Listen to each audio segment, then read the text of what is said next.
பரிசுத்த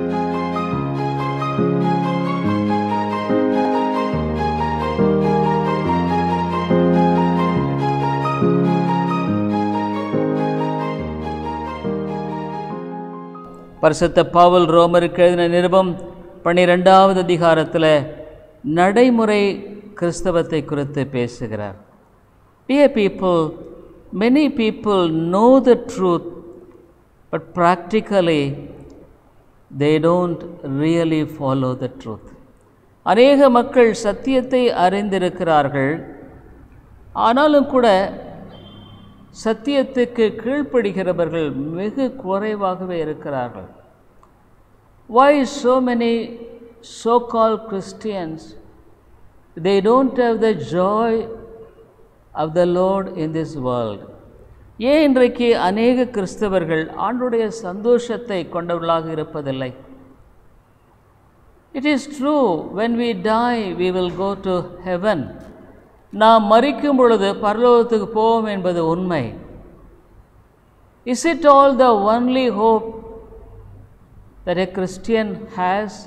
ஒரு கிறிஸ்தவனுக்கு இருக்கிற ஒரே நம்பிக்கை அது மட்டும்தானா? No, dear people, we will enjoy heaven in this world in spite of all our difficulties, all our sicknesses, all our wants.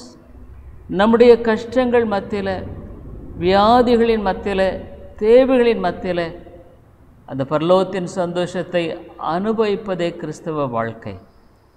This is the biblical teaching. இதுதான் வேதம் போதிக்கிற போதனையாக இருக்கிறது. If you don't have the joy and peace of the Lord in your heart, ஆண்டவருடைய சந்தோஷம் சமாதானம் உடைய வாழ்க்கையில் இல்லை என்றால், in spite of all the problems that you are facing, நீ சந்திக்கிற எல்லா பிரச்சனை மத்தியில் உன்னுடைய வாழ்க்கையில் இல்லை என்றால், your relationship with God is really missing. தேவனோடு கொண்டிருக்கிற உன்னுடைய உறவு அங்கு சரியானதாக இல்லை என்ற அர்த்தம். Your relationship with this living God is not truly right. இந்த ஜீவனுள்ள தேவனோடு கொண்டிருக்கிற உறவு, உன்னுடைய வாழ்க்கையின் உறவு சரியானதாக இல்லை என்பதே ஒரு அடையாளமாக காட்டுகிறது. So 12th chapter Romans, 12வது அதிகாரம் ரோமருக்கு எழுதின நிருபத்தில் the apostle Paul is showing us how the life of sacrificial service plays out in ministry to others. நாம் மற்றவர்களுக்கு ஆண்டவருடைய ராஜ்யத்தில் பணி செய்வதற்கு தியாகமுள்ள அர்ப்பணிப்பான ஒரு வாழ்க்கை எவ்வளவு முக்கியம் என்பதை குறித்து பேசுகிறார். And in the second verse, 2வது வசனத்தில், when our heart is not functioning properly, நம்முடைய இருதயமானது சரியாக செயல்படும் பொழுது, the spiritual heart I mean, ஆவிக்குரிய இருதயம், the Bible says, conform not to the evil age, but be transformed by the renewing of our minds. இந்த பொல்லாத உலகத்தோடு நம்மை ஒப்பிட்டு வாழுகிற ஒரு வாழ்க்கை முறையை கொண்டிராமல், நம்முடைய வாழ்க்கையில் மனம் புதிதான ஒரு வாழ்க்கை வாழுகிறவர்களாய் நாம் காணப்படுவோம். The renewed mind will not think more highly of itself. இந்த புதிதான மனம் தன்னைத்தானே உயர்வாக எண்ணி வாழாது. Before the renewal of the mind, beware of that sort. இந்த மனம் புதிதாகிறதுக்கு முன்பாகவே அவ்விதமாக நாம் வாழ்ந்து கொண்டிருந்தோம். Absolutely true, இது உண்மை. We were proud and puffed up. நாம் பெருமைக்காரர்களாக, நாம் மேட்டுமையானவர்களாக வாழ்ந்து கொண்டிருந்தோம். But after the renewal of the mind by the Spirit of God, பரிசுத்த ஆவியினால் நாம் புதுப்பிக்கப்பட்ட மனது உள்ளவர்களாய் மாறின பின்பாக, we started think with a sound judgment as God has allotted to each a measure of faith. தேவன் நமக்கு பகிர்ந்த விசுவாச அளவின்படி தெளிந்த எண்ணமுள்ளவர்களாய் என்ன கற்றுக்கொண்டிருக்கிறோம். What a wonderful transformation it is. இது எவ்வளவு ஒரு ஆச்சரியமான மறுரூபம் இல்லைங்களா? Suppose if you don't have such experience in your life, உங்களுடைய வாழ்க்கையில் இவ்விதமான ஒரு அனுபவங்கள் இல்லை என்றால், examine yourself before God. ஆண்டவருக்கு முன்பாக உன்னை நீ ஆராய்ந்து பாரு. It is not that what you think about you, what God tells about you is more important. உன்னை குறித்து நீ என்ன யோசிக்கிறாய் என்பது முக்கியமல்ல, ஆண்டவர் உன்னை குறித்து என்ன சொல்லுகிறார் என்பதே மிக முக்கியமானதாக இருக்கிறது. In other words, each member will not arrogantly think that he is better or more important than others. இந்த மனநிலையில் மற்றவர்களை விட தான் ஒரு முக்கியமான நபர் என்றோ அல்லது தன்னுடைய வாழ்க்கையில் அவர்களை விட மேலானவர் என்றோ எண்ணக்கூடிய சிந்தை என்பது அந்த இருதயத்தில் இருக்காது. That's why today we are going to meditate on verse 4 and 5. இன்றைக்கு நாம் 4-5 வசனங்களை சிந்திக்கும்படியாக இருக்கிறோம். ஏனெனில் நமக்கு ஒரே சரீரத்திலே அநேக அவயவங்கள் இருந்தும் எல்லா அவயவங்களுக்கும் ஒரே தொழில் இராதது போல அநேகராகிய நாமும் கிறிஸ்துவுக்குள் ஒரே சரீரமாயிருக்க ஒருவருக்கொருவர் அவயவங்களாக இருக்கிறோம். Here St. Paul says the function of a believer in a church. ஒரு சபையில் ஒரு விசுவாசியினுடைய செயல்பாடை குறித்து பேசுகிறார். For as we have many members in one body, and all members have not the same office, so we, being many, are one body in Christ, and every one members one of another.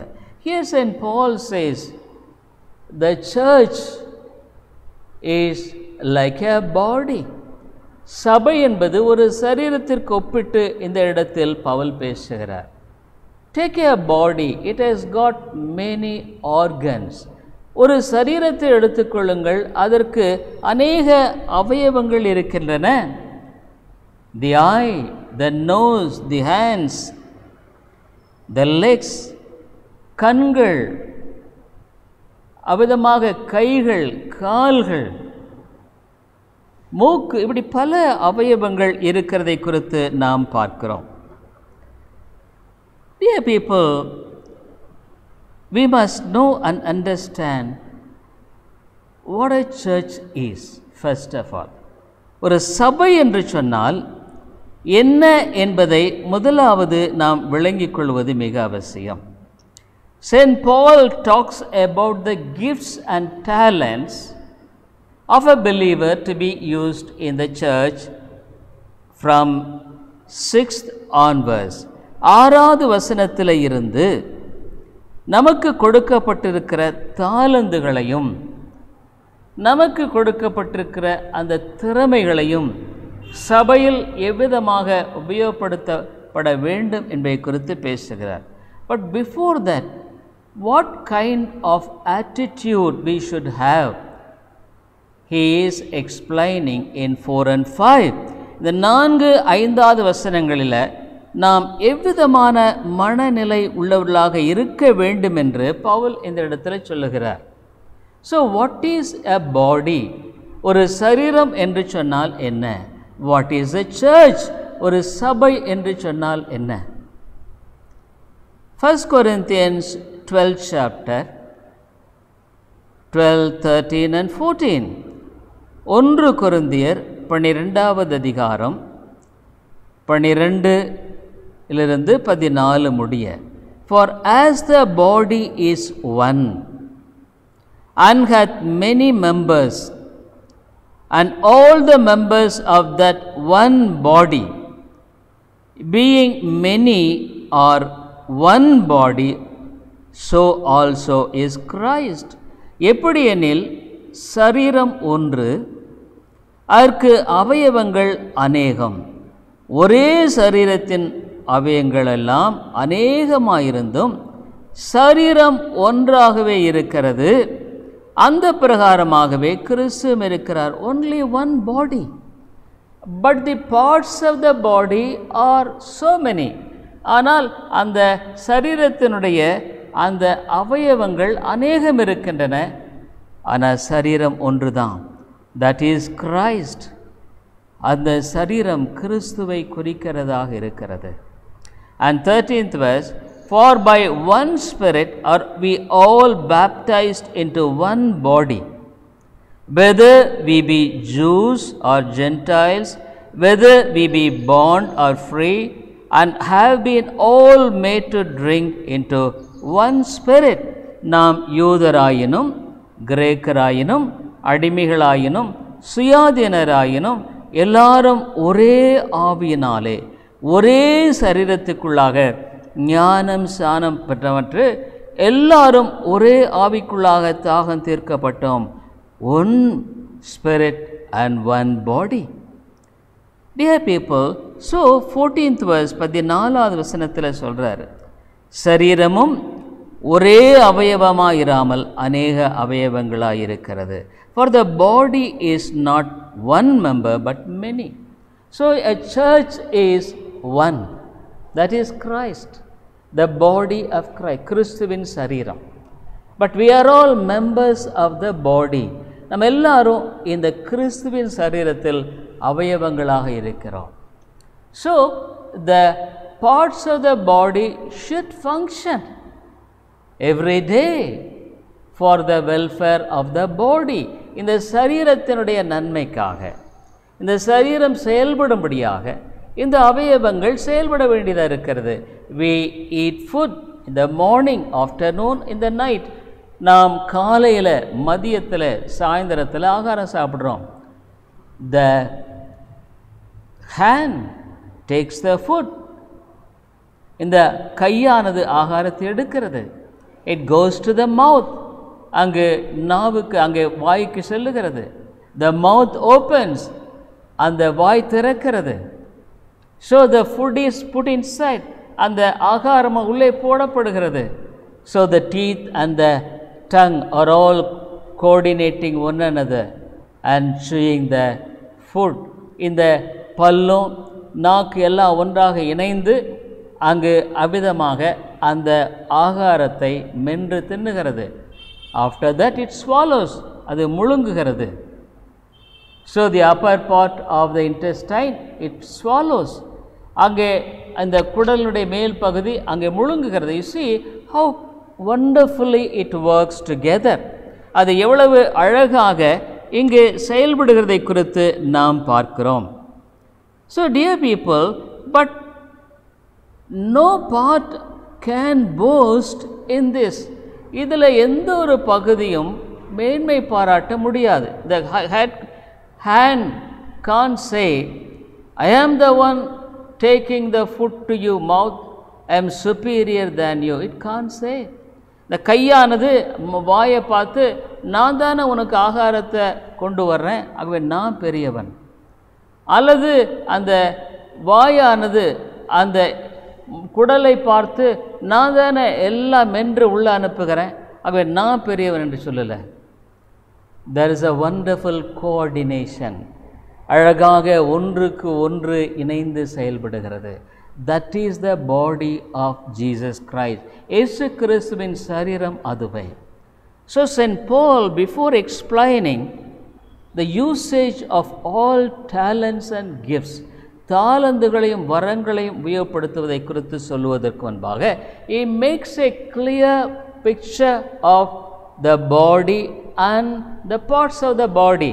ஒரு சரீரத்தையும் அதனுடைய அவயவத்தை குறித்து சொல்லுகிறார். so if you are converted, நீ ஒரு ரட்சிக்கப்பட்ட மனிதனாக இருக்கும் பொழுது, you joy in the body, அந்த சரீரத்தோடு இணைகிறாய்.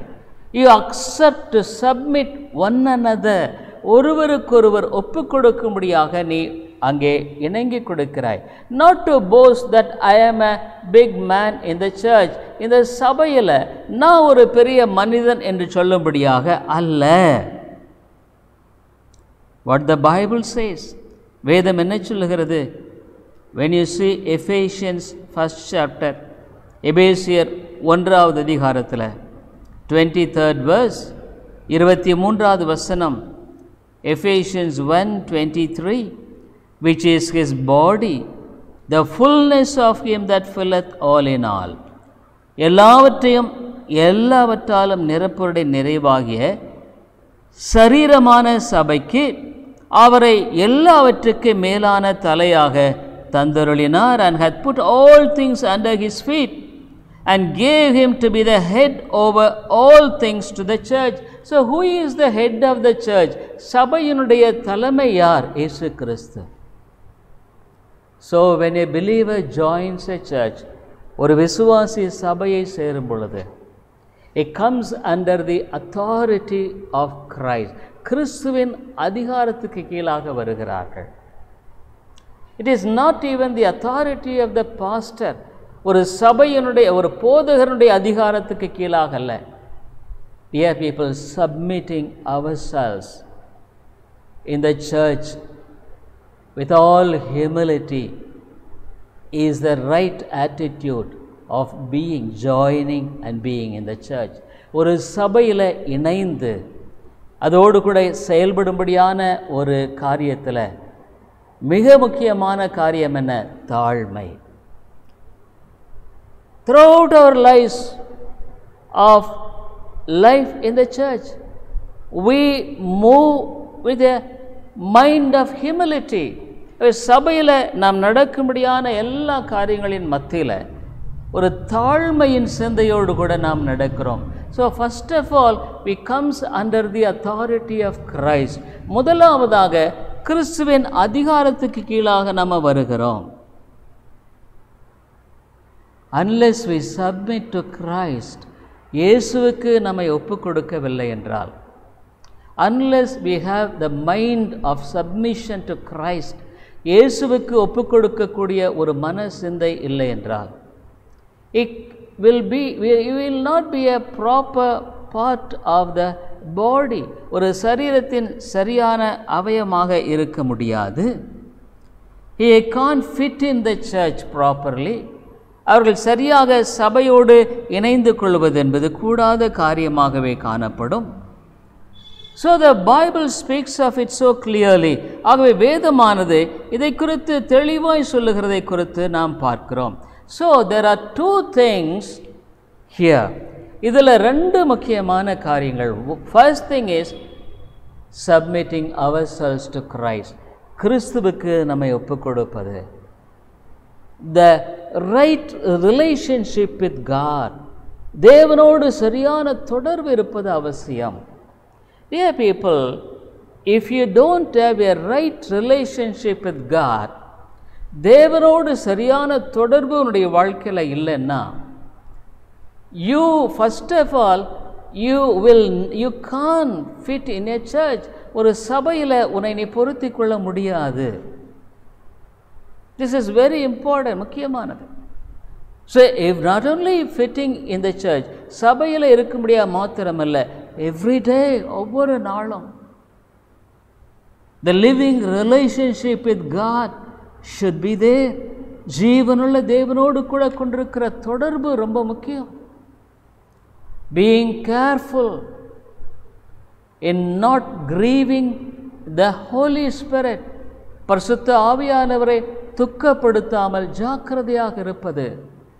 In your words, உன்னுடைய வார்த்தைகளில், in your thinking, உன்னுடைய சிந்தனைகளில், in your relationship with others, மற்றவர்களோடு கொண்டிருக்கிற உறவுகளில், in everything, above all, எல்லாத்துக்கு மேலே, your relationship with God is the most important thing.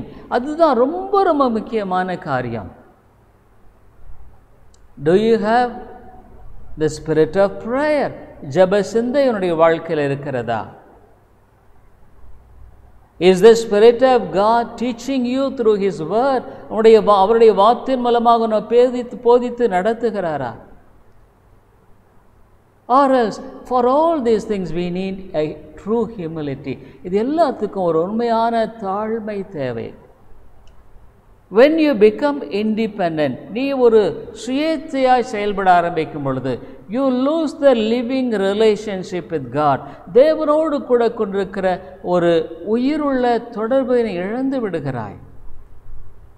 When you give room to all sorts of evil things of the world, இந்த உலகத்தினுடைய எல்லா பொல்லாத காரியங்களுக்கு நீ இடம் கொடுக்கும் பொழுது, when you have the works of the flesh being allowed in you, உனக்குள்ளாக மாம்சத்தின் கிரியைகளை நீ அனுமதிக்கும் பொழுது, when you think high of yourself, உன்னை குறித்து மேலாக நீ எண்ணிக்கொள்ளும் பொழுது, when you give room to evil thoughts, பொல்லாத எண்ணங்களுக்கு நீ இடம் கொடுக்கும் பொழுது, lustful thoughts, இச்சையான எண்ணங்களுக்கு, in your looks, உன்னுடைய பார்வைகளில், என்னுடைய வாக் ஆஃப் லைஃப், உன்னுடைய நடைமுறை வாழ்க்கையில், how are you reacting? எப்படி நீ செயல்படுகிற? when you face problem, are you getting irritated? நீ பிரச்சனை சந்திக்கும் பொழுது கோபப்படுகிறையா? or else are you able to commit to God with all humility? அல்லது தாழ்மையோடு ஆண்டவருக்கு உன்னை ஒப்புக் கொடுக்கிறையா? knowing that this is allowed by God, இது தேவனால் உனக்கு அனுமதிக்கப்பட்டிருக்கிறது. Dear people, God will never do injustice. ஆண்டவர் ஒருபோது அநீதி செய்ய மாட்டார். Never think that your trial is more than what you deserve. உன்னுடைய போராட்டம் பிரச்சனை உனக்கு வரவேண்டியதற்கு மிஞ்சி என்று எண்ணாத. God knows how to deal with you. உன்னோடு எப்போதும் இடைப்படுவது என்பதை தேவன் அறிந்திருக்கிறார். If God has given some punishments, or rather something which is really making you to be troublesome, உன்னுடைய வாழ்க்கையில் உண்மையாலுமே நீ போராட வேண்டிய கஷ்டப்பட வேண்டிய பிரச்சனைகளை கர்த்தர் அனுமதித்திருப்பாரானால், humble, it is good for your soul, உன்னுடைய ஆத்துமாவுக்கு நல்லது. humble before you, before God, தேவனுக்கு முன்பாக தாழ்த்து. because in order to save your soul, உன்னுடைய ஆத்துமாவை ரட்சிக்கும்படியாக, probably God may allow certain things in your body, உன்னுடைய சரீரத்தில் தேவன் சில காரியங்களை அனுமதித்திருக்கலாம். probably if God would not have allowed that thing in your life, ஆண்டவருடைய வாழ்க்கையில் அதை அனுமதிக்காது இருப்பாரானால், you may be puffed up, நீ ஒருவேளை பெருமையாக இருக்கலாம். you may be proud and arrogant, நீ பெருமைக்காரராக அங்கே இருமாப்புள்ள நபராக இருக்கலாம். we don't know, the heart is deceitful and wicked, இருதயம் ரொம்ப பொல்லாதது, திருக்கானது. so God has allowed whatever the problem or difficulty which God has allowed in your life, வாழ்க்கையில் என்ன பிரச்சனைகள் போராட்டங்களை அனுமதித்திருந்தாலும், first of all learn to be humble. முதலாவது தாழ்மையை கற்றுக்கொள். don't get irritated, நீ எரிச்சல் அடையாத, கோபம் அடையாத. learn to submit to God, தேவனுக்கு உன்னை ஒப்புக்கொடு. probably you may be want of some financial problem, நித்திய பிரச்சனை, பண பிரச்சனை எதாக இருக்கலாம். whatever may be that, எதுவாக இருந்தாலும் சரி, go to God and tell, Lord, I submit to you. அவனிடத்தில் போய் சொல்லு, ஆண்டவரே என்னை தாழ்த்துகிறேன். unless you allow it, it won't come. ஆண்டவரே நீர் அனுமதிக்கவில்லை என்றால் இது எனக்கு வராது. that is true, அது உண்மை. God has numbered our hairs, ஆண்டவர் நம்முடைய முடிகளெல்லாம் எண்ணி இருக்கிறார். he knows our down sitting and uprising, நம்முடைய உட்கார்தலை எழுதலே அறிந்திருக்கிறார். God knows each and everything of ours, நம்முடைய எல்லா காரியங்களையும் அறிந்திருக்கிறார். so if there is any problem, difficulties, whatever the thing that is being allowed by God, வாழ்க்கையில் என்ன பிரச்சனை, நெருக்கம் எதுவாக அனுமதிக்கப்பட்டிருந்தாலும், it's good for your soul, உன்னுடைய ஆத்துமாவுக்கு அது நல்லது. learn to submit to God, ஆண்டவருக்கு உன்னை ஒப்பு கொடுக்க கற்றுக்கொள். God wants to sanctify you.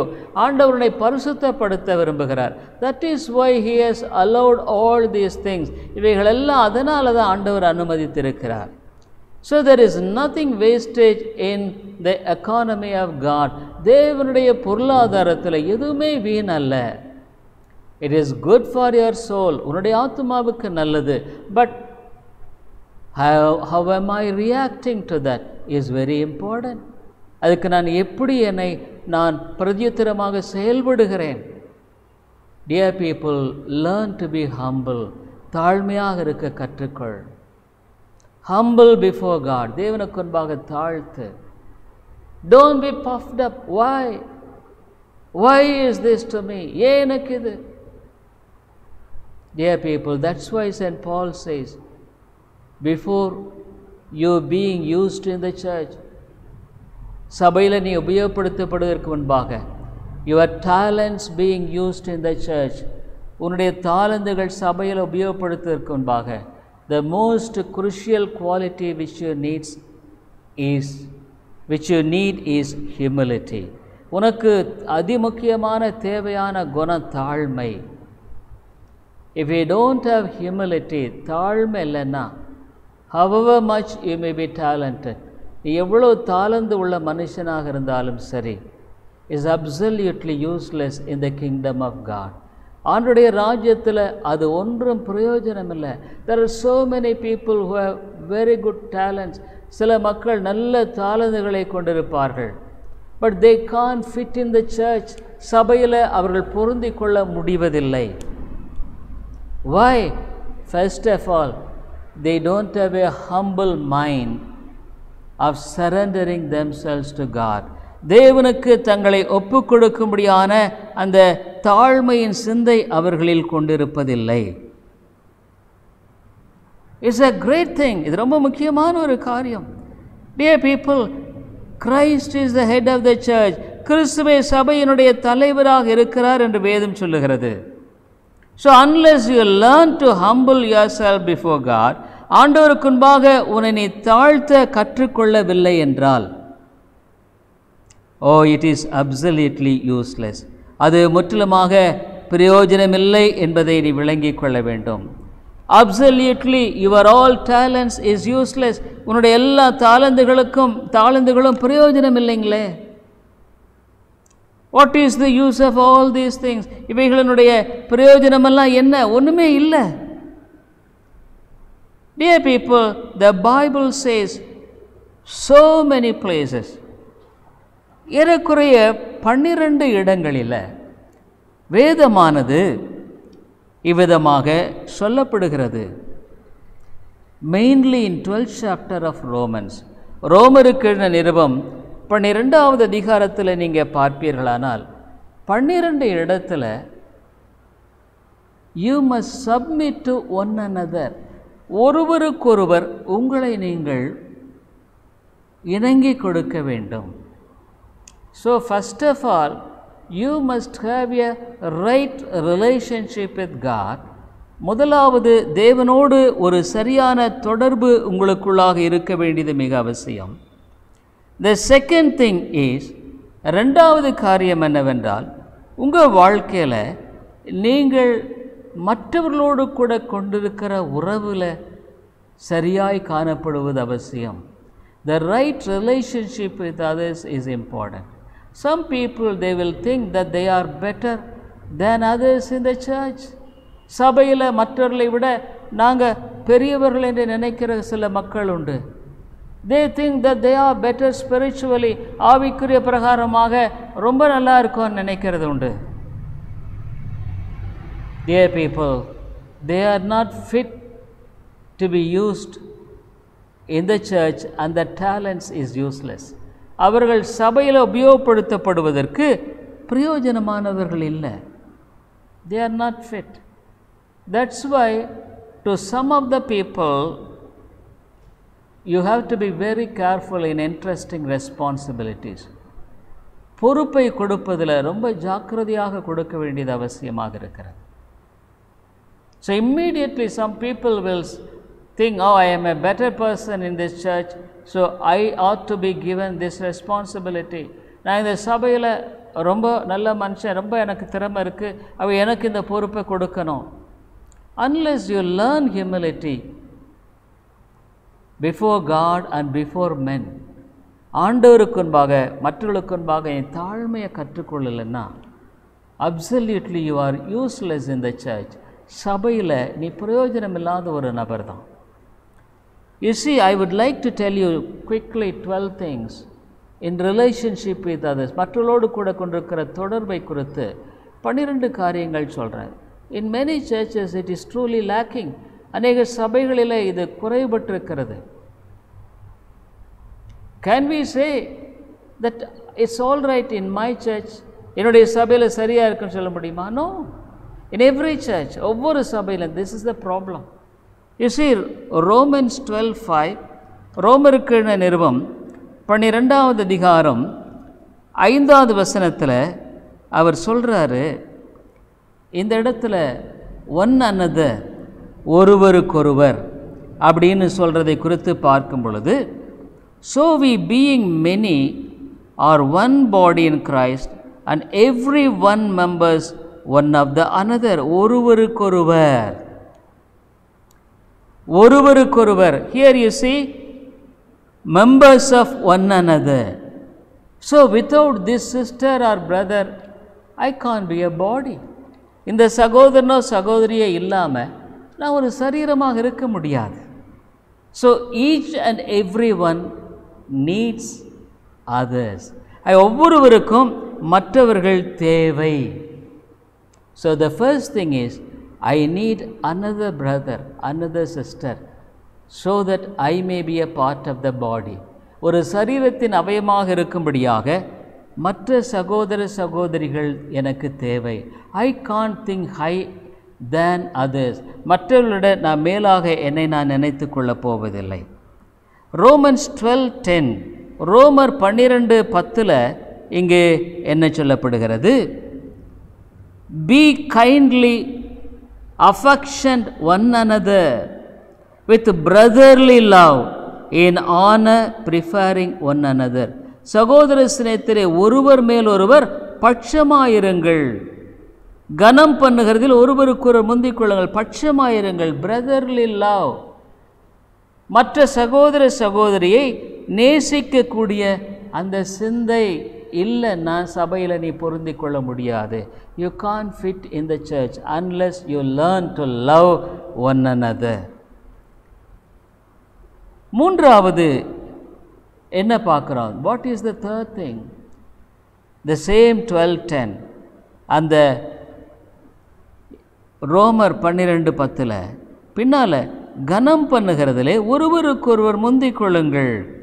In honor preferring one another. You should not think that others should respect you and you won't respect others. மற்றவர்கள் என்னை கனப்படுத்தணும், ஆனால் நான் கனப்படுத்த மாட்டேன்.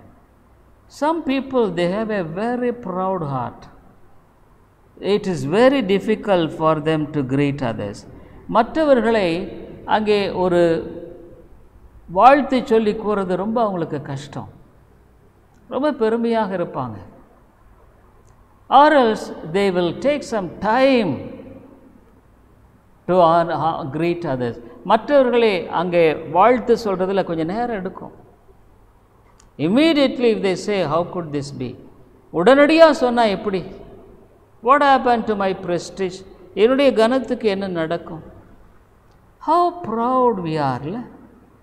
எவ்வளோ பெருமைக்காரர்களாக நம்ம இருக்கிறோம். Yeah, people, if we are proud, how can we have a good relationship with the Father, the Son and the Holy Spirit? விதமான மக்களாக இருந்தோமான பரிசுத்த பிதாவோடு குமாரனோடு பரிசுத்த ஆவியோடு என்ன உறவு கொண்டிருப்போம்? I tell you, you will be a hindering block than a blessing in the church. நீ ஒரு சபையில் ஆசீர்வாதமாக இருக்கிறதற்கு பதிலாக நீ ஒரு தடைக்கல்லாகவே இருப்பாய். You hinder the Spirit of God. பரிசுத்த ஆவியின் செயலை நீ தடை பண்ணுகிற ஒரு நபராக இருப்பாய். Probably you may be a ஆகான் in the church. ஒரு ஆகான போல நீ இருக்கலாம். The fourth thing, 4வது வசனம், 4வது காரியம், Romans 15:5, ரோமருக்கு எழுதின நிருபம் 15வது அதிகாரம் 5வது வசனத்தில் இங்கே வேதம் என்ன சொல்லுகிறது? What the Bible says, accept one another, இந்த இடத்துல வேதம் சொல்லும்படியான காரியம் என்னவென்றால், be of the same mind with one another. ஒரே சிந்தையாக இருக்க கற்றுக்கொள். Some people, I have seen some people very difficult.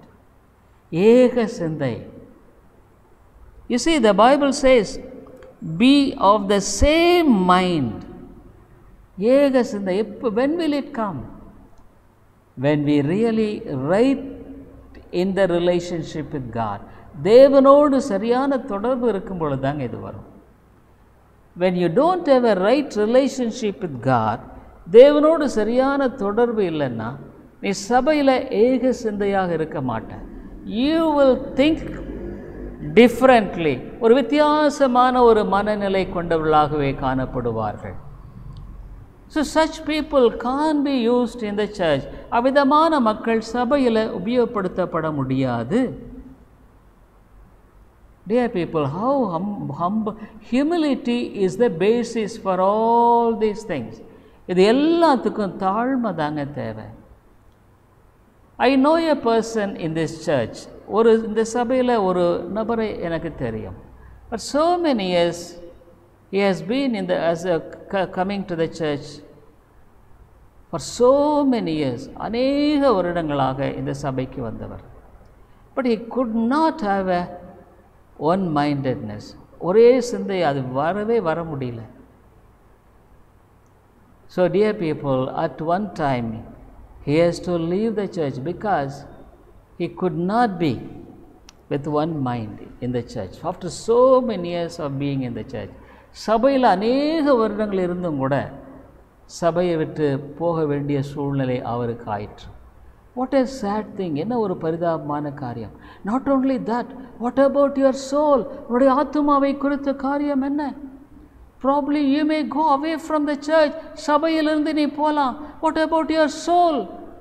Can you away from God? தேவனை விட்டு நீ விலகி போக முடியுமா? What will happen to your soul? உன்னுடைய ஆத்துமாவுக்கு என்ன நடக்கும்? Are you ready to go to the hell? நரகத்துக்கு போக நீ ஆயத்தமாக இருக்கிறையா? Eternal tormentation. Dear people, don't take it spiritual things lightly. ஆவிக்குரிய காரியங்களை மலிவாக எடுக்கவே வேண்டாங்க. It's very serious. ரொம்ப அதிக கருத்தாய் செய்ய வேண்டிய ஒரு காரியம். So ஏக சிந்தை. And then the fifth thing, the accept one another. ஒருவருக்கொருவர் ஏற்றுக்கொள்ளக்கூடிய மனநிலை. This brother and sister may be a weak brother or weak sister. இந்த சகோதர சகோதரி ஒரு பலவீனமாக இருக்கலாம். They may not be up to your expectation. உன்னுடைய எதிர்பார்ப்புக்கு ஏற்றவர்களாக இருக்க முடியாது. But in Christ, how Christ accepted you. இயேசு உன்னை எப்படி ஏற்றுக்கொண்டார்? But you are not willing to accept another. மற்றவர்களை ஏற்றுக்கொள்ள உன்னால் முடியலையே.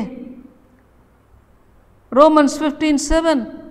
ரோமர் 15:7 நாம் வாசிக்கிறோம். ரோமருக்கு என்பம் 15வது அதிகாரம் 7வது வசனத்தில் என்ன வேதம் சொல்லுகிறது? Wherefore receive ye one another, as Christ also received us to the glory of God. ஆதலால் தேவனுக்கு மகிமை உண்டாக கிறிஸ்து நம்மை ஏற்றுக்கொண்டது போல நீங்களும் ஒருவரை ஒருவர் ஏற்றுக்கொள்ளுங்கள். Are you able to accept a brother or sister with weaknesses? பலவீனத்தோடு இருக்கிற ஒரு சகோதர சரி உன்னால் ஏற்றுக்கொள்ள முடியுதா? How much you could not really உன்னால் ஏற்றுக்கொள்ள முடிவதில்லை.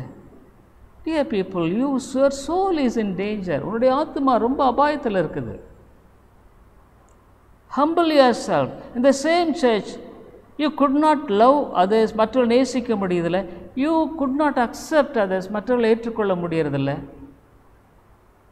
How hard it is for you, and you want to be hard. நீ எவ்வளோ கடினமாக இருக்கிற. நீ ஒரு தனித்துவத்தை உன்னுடைய வாழ்க்கையில் அங்கே செயல்படுத்தும்படியாக விரும்புகிறாய். 6வது காரியமாக admonish one another. ஒருவருக்கொருவர் திருத்தும்படியாக போதிக்க வேண்டியது, கடிந்து கொள்ள வேண்டியது அவசியம். அதனை ஏற்றுக்கொள்ளுகிறையா? Suppose if you are wrong, நீ தவறா இருக்கிற. Romans 15:14, ரோமர் 15:14 வேதம் என்ன சொல்லுகிறது? இவ்விதமாய் சொல்லுகிறதை பார்க்கிறோம். என் சகோதரரே, நீங்கள் நற்குணத்தில் நிறைந்தவர்களும் சகல அறிவினாலும் நிரப்பப்பட்டவர்களும் ஒருவருக்கு ஒரு புத்தி சொல்ல வல்லவர்களுமாய் இருக்கிறீர்கள் என்று நான் உங்களை குறித்து நிச்சயித்திருக்கிறேன். And I myself also am persuaded of you, my brethren, that ye also are full of goodness, filled with all knowledge, able to admonish one another. If you are wrong, நீ தவறா இருந்தா, howsoever may be, யாரா தான் say, oh, I am a senior in the church, நான் அந்த சபையில் ரொம்ப முன்னால்ந்து வர்றவர், how can you admonish me? என்ன நீ எப்படி அங்கே புத்தி சொல்லலாம்? I tell you, dear people, those people, they don't have a good relationship with God. தேவனோடு அவர்களுக்கு சரியான தொடர்பு இருக்கிறதில்ல. They can't fit in the church. சபையில் அவர்கள் பொருந்தி கொள்ள முடிவதில்லை. 7, greet one another. ஒருவருக்கொருவர் வாழ்த்து சொல்லும்படியாகின ஒரு காரியம். ரோமருக்கு நிறுவம் Romans 16, ரோமர் 16. You see what the Bible says, Romans 16, oh, we must be first. நீ முதல்ல ரெடியா இருக்கணும். வாழ்த்துங்கள், salute one another. You should not think that others should salute me. என்னதான் மற்றவங்க வாழ்த்தணும் முதல்ல. How can I tell greetings to others first? மற்றவங்கள்ட்ட நான் எப்படி நான் அங்கே முதலாவது சொல்கிறது? they must first say. அவங்க தான் the solution. என்ன அவங்க தான் சொல்லணும். It's a wicked heart. பொல்லாத இருதயங்க. we have a wicked heart. ஒரு பொல்லாத இருதயம் நமக்கு இருக்குது, தெரிஞ்சுக்கொள்ளணும். this is the true condition in many people. அநேகருடைய வாழ்க்கையில் இதுதான் உண்மையான காரியமாக இருக்கிறது. how sad it is. 8th thing, serve one another. ஒருவருக்கொருவர் ஊழியம் செய்கிறது. கலாத்தியர் Galatians 5:13, கலாத்தியர் 5வது அதிகாரம் 13வது வசனத்தில் what the word of God says, அவருடைய வசனம் என்ன சொல்லுகிறது? Galatians 5:13. Dear people, the Bible is very clear. You see, for brethren, ye have been called unto liberty. Only use not liberty for an occasion to the flesh, but by love serve one another. ஒருவருக்கொருவர் என்ன செய்யணும்? நம்ம வாழ்க்கையில் மற்றவர்களுக்கு பணிவிடை செய்யக்கூடியவர்களாக நாம் இருக்கிறோமா? சகோதரரை, நீங்கள் சுயாதீனத்துக்கு அழைக்கப்பட்டீர்கள். இந்த சுயாதீனத்தை நீங்கள் மாம்சத்திற்கு எதுவாக அனுசரியாமல் அன்பினா ஒருவருக்கு ஒரு ஊழியம் செய்யுங்கள். serve one another. ஒருவருக்கொருவர் நீ தாழ்மையாய் பணிவிடை செய்ய ஆயத்தமாக இருக்கியா? that is the most important thing, dear people. இதெல்லாம் இல்லைன்னா உன்னுடைய பக்தி வீண் தான். if at all you don't have such mind, all your piety is useless. You may think very high of yourself. உன்னை பற்றி நீ எவ்வளோ பெருசாக நினைக்கலாம். but before God you should know what he thinks. ஆண்டவருக்கு முன்பாக ஆண்டவர் உன்னை பற்றி என்ன நினைக்கிறான்னு தெரிஞ்சுக்கணுங்க. God doesn't like such people. அந்த மாதிரி மக்கள் ஆண்டவர் விரும்ப மாட்டார். you can't be pleasing to God. தேவனுக்கு நீ பிரியமாக இருக்க முடியாது.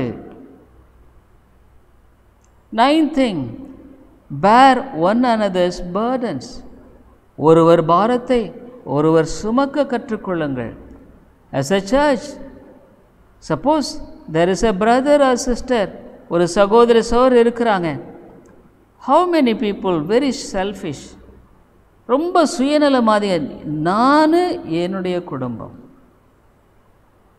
I and my family, they don't care about others. மற்றவர்களை குறித்து அக்கறைப்படுவதே இல்லை. bear one another's burdens. do you have such a mind? அந்த மாதிரி மனசு உனக்கு இருக்கா? then only, dear people, you will fit in the church. சபையில் அப்போ தான் நீ பொருந்தி கொள்ள முடியும். then only your talents will be useful to the church. அப்போ தான் உன்னுடைய தாளந்துகள் சபைக்கு பிரயோஜனமாக இருக்கும். பாருங்க, second verse, bear ye one another's burdens and so fulfill the law of Christ. ஒருவர் பாரத்தை ஒருவர் சுமந்து இப்படியே கிறிஸ்துவனுடைய பிரமாணத்தை நிறைவேற்றுங்கள். For if a man think himself to be something when he is nothing, he deceiveth himself. ஒருவன் தான் ஒன்றுமில்லாதிருந்தும் தன்னை ஒரு பொருட்டென்று எண்ணினால் தன்னைத்தானே வஞ்சிக்கிறவனாவான். You deceive yourself when you think that you have something, you are a better person. That's why St. Paul says, we are all the parts of the body. ஒரு சரீரத்து அவயமாக இருக்கிறோம். Unless one part is ready to help another part. ஒரு சரீரத்தில் ஒரு அவயம் இன்னொரு பகுதிக்கு உபயோகப்படுத்தப்படவில்லை என்றால், suppose if the leg hurts, காலில் காயமான the hand goes and put medicine and tie up, அந்த கையை போய் மருந்து போட்டு காயம் கட்டுது. Dear people, Christ's body is the one which he earned by his sacrifice. இயேசுவின் சரீரம் என்பது அவருடைய பலியினால் சம்பாதிக்கப்பட்ட ஒன்று. It has no part for proud people. பெருமைக்காரர்களுக்கு அங்கே இடம் இல்லைங்க. What is the 10th thing? bearing with one another. ஒருவர் பலவீனத்தை ஒருவர் தாங்க. Ephesians 4:2. எபேசியர் 4வது அதிகாரம் 2வது வசனத்தில் the Bible tells so. Ephesians 4:2. You see, with all lowliness and meekness, with long suffering, forbearing one another in love. மிகுந்த மனத்தாழ்மையும் சாந்தமும் நீடிய பொறுமையும் உடையவர்களாய் அன்பினால் ஒருவரை ஒருவர் தாங்கி. forbearing one another. How quickly you get irritated when you think of other people in the church. சபையில் இருக்கிற சிலரை குறித்து எவ்வளோ சீக்கிரம் நீ அப்படி எரிச்சல் அடைகிறாய். Of course they may be, I can't say that they are perfect people. அங்கே பரிபூர்ணமானன்னு சொல்லலை. But are you able to bear it? அதை நீ தாங்கிக் கொள்ள முடிகிறதா? How many people in the church, they can't bear others' burdens, weaknesses. மற்றவருடைய பாரங்களை பலவீனங்களை அவர்களால் ஏற்றுக்கொள்ளவே முடியாதுங்க. 11 submit to one another. ஒருவருக்கொருவர் இணங்கி கொடுங்கள். Ephesians 5:21. எபேசியர் 5வது அதிகாரம் 21வது வசனத்தில் வேதம் என்ன சொல்லுகிறது? 21st verse. Submitting yourselves one to another in the fear of God. தெய்வ பயத்தோடு ஒருவருக்கொருவர் கீழ்ப்படிந்திருங்கள். Submitting to others. This is church. You have to submit to others as well. உன்னை மற்றவர்களுக்கு தாழ்மையாய் ஒப்பு கொடுப்பது அவசியம். சபையில் நீ you are not fit to be in this. ஒரு சபையில் ஒரு சரீரத்தின் அவயமாக What is the last one? 12th one. 12 என்ன? ஒருவருக்கொருவர் உற்சாகப்படுத்துகிறது. First Thessalonians 5:11. 1 தெசலோனிக்கர் 5வது அதிகாரம் 11வது வசனம். How the Bible says, we must really encourage one another. ஒருவருக்கொருவர் நம்ம ஆகையால் நீங்கள் செய்து வருகிறபடியே ஒருவரை ஒருவர் தேற்றி ஒருவருக்கொருவர் பக்தி விருத்தி உண்டாகும்படி செய்யுங்கள். Wherefore comfort yourselves together and edify one another, even as also ye do. Are you encouraging others in their weaknesses? மற்றவர்களை உற்சாகப்படுத்துறையா? These are all the things which is needed For a part of a body to function properly, ஒரு சரீரத்தினுடைய அவயவம் சரியாய் செயல்படுவதற்கு இதெல்லாம் ரொம்ப முக்கியமானதுங்க. If you don't think that you are great in the church, சபையில் நீ என்னமோ ரொம்ப பெரிய ஆளாக உன்னை நினச்சிக்கூடாது. If you think that you are the least, சபையில் உன்னை நீ அப்படி நினச்சின்னா நீ உன்னுடைய சபையில் நீ ரொம்ப கீழானவன்ற எண்ணிக்கொள். That's why saint Paul says, தான் பவுல் சொன்னார் இந்த ரோமர் 4வது அதிகாரத்தில் 12வது அதிகாரத்தில், Romans 12th chapter, for as we have many members in one body and all members have not the same office. ஏனெனில் நமக்கு ஒரே சரீரத்தில் அநேக அவயவங்கள் இருந்தும் எல்லா அவயவங்களுக்கும் ஒரே தொழில் இராதது போல, so we being many are one body in Christ and every one members one of another. அநேகராகிய நாமும் கிறிஸ்துவுக்குள் ஒரே சரீரமாயிருக்க ஒருவருக்கொருவர் அவயவங்களாயிருக்கிறோம். Are you a part of the body? சரீரத்தினுடைய அவயவமாக இருக்கிறையா? Are you functioning properly in the body of church, the Christ body? கிறிஸ்துவின் சரீரத்தில் நீ ஒரு அவயவமாக தாழ்மையாய் ஃபார் ஆல் தீஸ் திங்ஸ், எல்லாத்துக்கும் ஒன் திங் இஸ் நீடட், ஒன்று தேவை, ஹியூமிலிட்டி, தாழ்மை. லெட்ஸ் ப்ரே, ஜெபிப்போம். Our heavenly father, our heart is so wicked and deceitful. பரலோக பிதாவே, எங்களுடைய இருதயம் ரொம்ப பொல்லாதது, திருக்குள்ளது. But Bible, how much it teaches in the church that we have to submit one another. ஒருவருக்கு ஒரு ஒப்பு கொடுக்க முடியும், encouraging one another, ஒருவருக்கு ஒரு உற்சாகப்படுத்தி. This is the body of Christ. இது கிறிஸ்துவின் சரீரம். But how many times we fall short of it?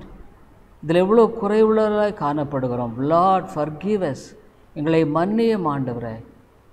If we fall short in this, இதில் குறைவுள்ளாக இருக்கும் பொழுது our relationship with God is missing. ஆண்டவரோடு கூட கொண்டிருக்கிற அந்த தொடர்பில் நாங்கள் தவறுகிறோம்.